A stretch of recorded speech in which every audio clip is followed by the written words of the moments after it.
Hello and welcome to Film Teach, Self-Education Through Films. If you are interested to know how films can be used to improve our understanding of everyday concepts and phenomena in a useful way, this audio essay series is for you. My name is Disha and I study one film at a time to distill from it practical and useful insights. Today's audio essay, the seventh one on the channel, is inspired by the film Interstellar. In my last audio essay, I had attempted to explore the reasons that cause conflict to arise in the film. As I looked deeper, I realized that the film not only shows us reasons and choices that can lead to crisis, but also how one can conduct oneself during a full-blown conflict. While other characters had their own choices and destinies to deal with, I felt Cooper's character was most suited for my inquiry, for the length of his presence and the number of conflicts he found himself in throughout the story. To make a wholesome study of this topic, I decided to pursue the following question. What can we learn from Interstellar's Cooper about conducting oneself during crisis? The insights I discovered helped me understand the power and practicality of keeping your wits about you and your ego at bay when dealing with conflicts of varying degrees. I hope you find it useful too. We'll go through all the insights one by one. The first insight is conduct led by active acceptance when coping with an overwhelming disaster. Cooper is an intelligent man. I felt most convinced of this when I realized that he does not challenge forces that are beyond his understanding and control. For example, as a farmer, he chooses to plant corn that proved resilient during blight, instead of experimenting with okra or something else. I felt he understood that it's better to comply with nature's fury, primarily because humans weren't equipped to deal with the unexpected disaster. Cooper's conduct here helped me understand the importance of being realistic during conflicts, especially where there is little room for being creative and experimental. Insight number 2. Conduct led by faith in one's own self when dealing with half-baked judgment of others. At the parent-teacher meeting, perhaps Cooper senses fear and hopelessness in his children's teachers. By thinking this way, I do not mean to imply that he was right in his judgment and they were wrong, but perhaps that he was not able to place his trust in people who were themselves given to fear and panic to make decisions for his children. Perhaps because he failed to sense truth, creativity, and courage in them, he was instinctually cautioned to keep his children from imbibing those emotions. This, I felt, was the foundation of crisis in this situation. Cooper not trusting the teachers. His lack of trust made him give the teachers a piece of his mind as calmly as he could. As a trained engineer and pilot, Cooper had great faith in himself and refused to be intimidated or believe in their assessment of his children. From his conduct, I learned that having genuine faith in who you are, what you know, and what you are capable of can help you hold your own during a crisis. Insight number 3. Conduct led by honesty when one is divided against oneself. Cooper's unrealized dream was like a thorn in his feet and the, quote, loneliest journey in human history, unquote, an opportunity to pull it out. However, pulling the thorn required him to make a great sacrifice, that of leaving his children behind, especially his 10-year-old daughter, Murph. I felt that perhaps we encounter some of the biggest crises of our life when we have to choose between what we love and what we desire, in case they happen to be different. I have explored the conflict this gives birth to and the sense of unfulfillment it arises from in previous essays. All are linked in the description box. So Cooper, I felt, was not so much consumed by the desire to be a pilot than by the pain it had caused him to not be able to do what he was good at and what he felt he was born to do. For him, choosing between his daughter and his dream was perhaps one of the biggest crises of his life. He's probably torn between extreme exhilaration for getting to be a pilot once again and extreme pain for leaving his children behind.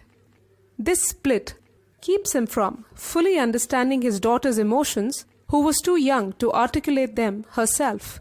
He tries to console her by telling her the strangeness and largeness of his mission, but fails to anticipate that it might affect her differently from how he expected.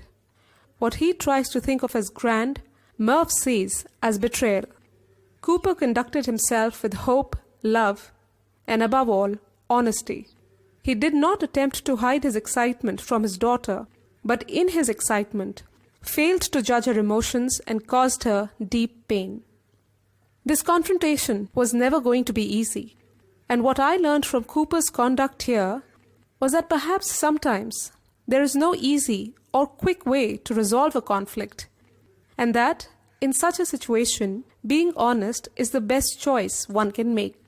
Insight number 4. Conduct led by a sense of commitment when dealing with overwhelming turn of events.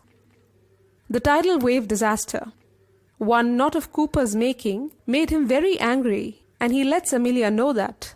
However, he keeps the bulk of his pain to himself and gets back to work as there was nothing else he could do. I felt he conducted himself as someone who knows that this is the sacrifice he has to pay for his decision, even though it is far from what he had anticipated.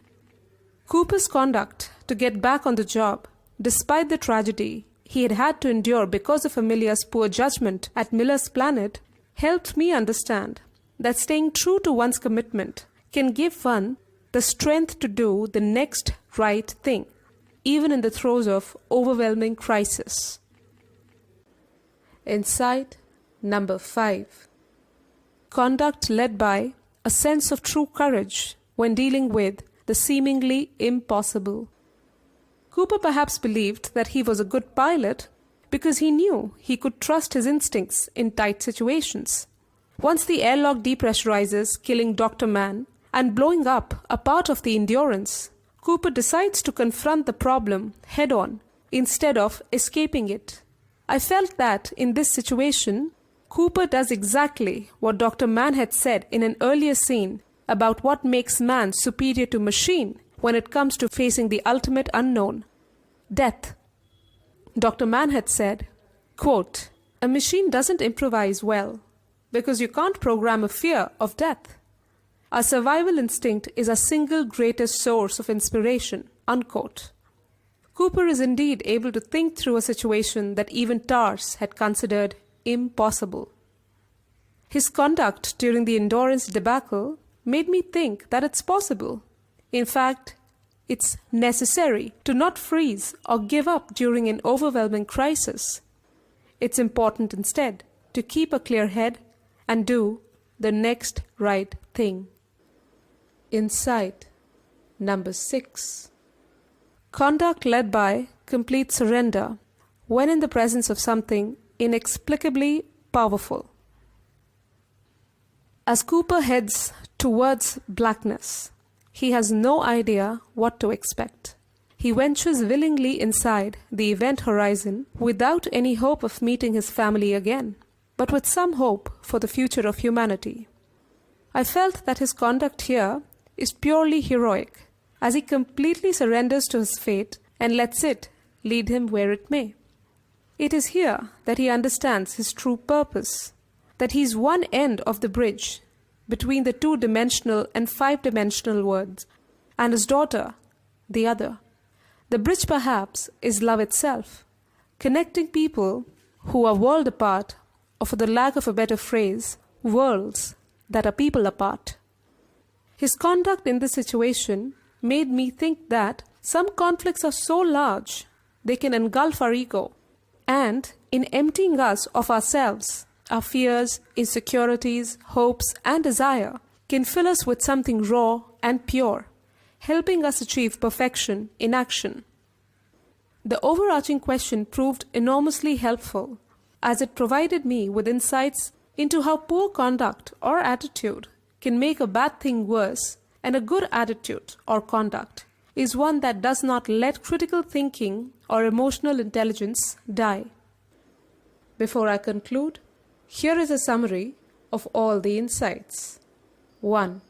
Conduct led by active acceptance when coping with an overwhelming disaster.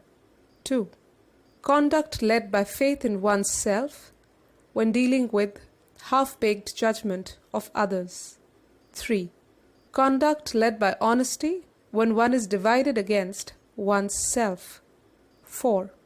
Conduct led by a sense of commitment when dealing with overwhelming turn of events.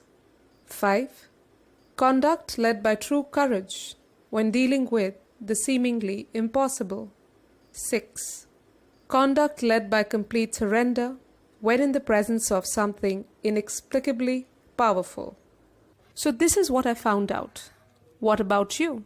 Add your insights in the comments section, and if you found the essay useful, do share it with your friends and maybe let me know too. Thanks for being here. See you next time.